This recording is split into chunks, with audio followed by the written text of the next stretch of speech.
Hey everybody, this is Modern Refugee. When you get into preparedness, one of the first things that you really need to figure out is what you're going to do about water. And everybody should have some off-grid way to procure water, whether it's a natural water source or it's a well with a hand pump, which in my opinion is the gold standard. And I actually have several different places where I can get water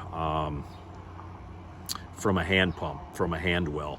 And even the old timers put up water. They either had oak barrels in the basement, charred oak barrels. They would usually keep one that had water in it.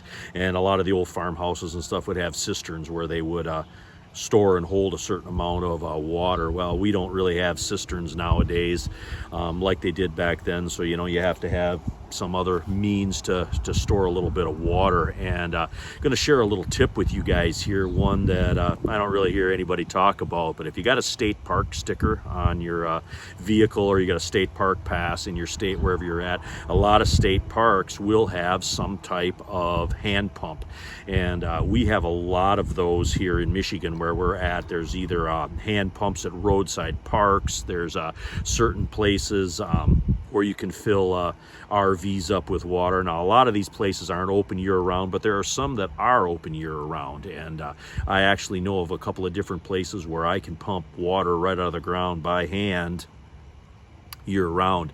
So these are things that everybody needs to look for. You need to analyze your area. You need to find these off-grid water sources, because I'll tell you what, if something happens, that's going to be solid gold real estate where those off-grid water sources are. And not everybody can afford to have a hand pump or to drive down a point and get a hand pump well going. So it's good to just look at your area and find those places. And you also, when it comes to off-grid water, collect a little rainwater. Even if it's in an old crappy tank, you can still use that old crappy rainwater to irrigate your garden, to irrigate your tomatoes, irrigate your potatoes, some of the stuff that you plant. And I actually have a couple old water tanks that I do just that. I collect rainwater and I use that for irrigation in my garden. So if you're getting into preparedness, or you already have been into preparedness, look around your area, see if you can find some off-grid water sources. Look for those hand pumps. And like I said, that little tip there with the state parks, roadside parks, look for those,